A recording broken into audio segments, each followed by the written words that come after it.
Il y a 30 ans, le 30 octobre 1987, sortait au Japon la PC Engine.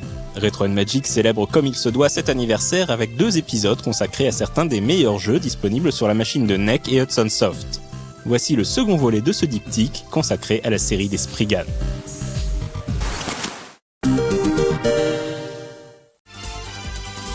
Développé par Compile, Seirei Senshi Spriggan, que l'on peut traduire par Spriggan le guerrier spirituel, est en quelque sorte le successeur d'un précédent jeu des mêmes créateurs, Musha Alesta, sorti en 1990 sur Mega Drive.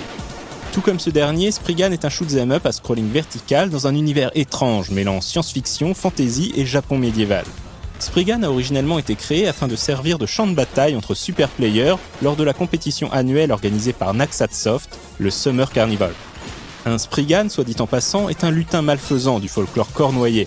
Ici, c'est le nom donné à un mecha de combat dernier cri. Le jeu dépeint une guerre sans merci entre 2 royaumes rivaux pour le contrôle des ressources élémentaires, le feu, l'air, l'eau et la terre. Ces éléments sont au cœur du gameplay.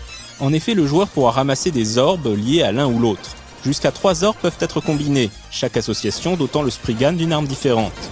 Cette grande variété de combinaisons permet à chaque joueur de trouver la ou les armes qui collent le mieux à son style de jeu.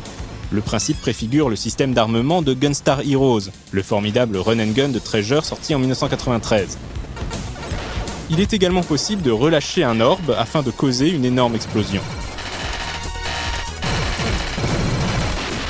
Faisant traverser aux joueurs des environnements variés, les 7 niveaux de Spriggan sont également agrémentés d'animations rajoutant un peu de vie en dehors des boulettes qui fusent, avec par exemple la présence de robots alliés venant se battre aux côtés du joueur et se faisant en général abattre en quelques secondes. Le jeu profite du support CD-ROM pour proposer quelques scènes cinématiques et surtout une bande-son endiablée, clairement l'un des gros points forts du jeu. Seirei Senshi Spriggan est donc beau, prenant et possède une vraie personnalité servie par des idées de gameplay originales. C'est donc un titre incontournable de la PC Engine, en particulier pour les amateurs de shoot'em up.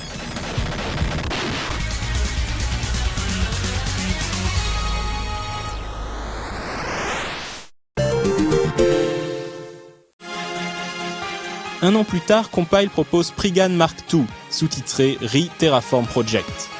Mais il semble difficile de parler de suite tant ce nouveau titre s'avère différent de son prédécesseur.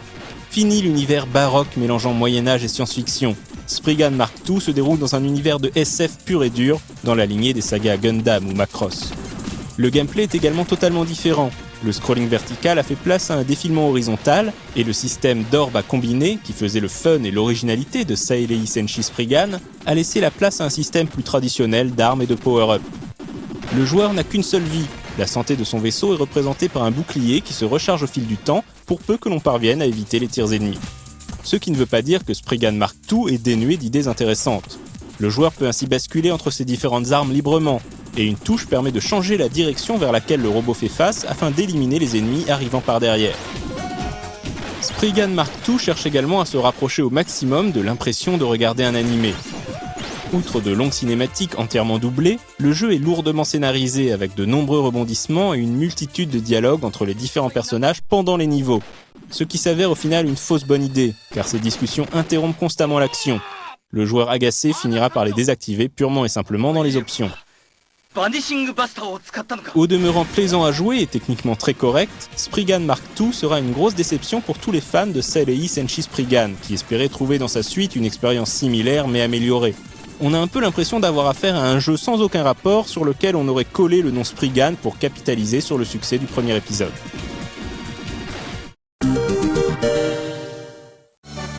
Par souci d'exhaustivité, il nous faut mentionner l'existence d'un 3e épisode de Spriggan, même s'il n'est pas sorti sur PC Engine. C'est en effet sur Super Famicom que Spriggan Powered a vu le jour, toujours édité par Naxat Soft, mais développé par Micronix et non par Compile. Spriggan Powered semble à première vue combiner les 2 premiers épisodes. On retrouve les orbes élémentaires et un univers chatoyant proche de celui de Seirei Senshi Spriggan, et le scrolling horizontal et le design plus réaliste de Spriggan Mark II.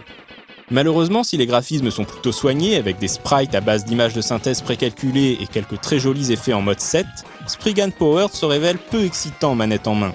Micronix livre en fait un shoot'em up très scolaire. On n'y retrouve même pas les armes combinatoires du premier épisode, et il faudra donc se contenter de 4 types de tirs, un pour chaque élément. Le système de bouclier n'est lui non plus pas repris directement de Spriggan Mark II. Il doit désormais être rechargé en ramassant des orbes blancs.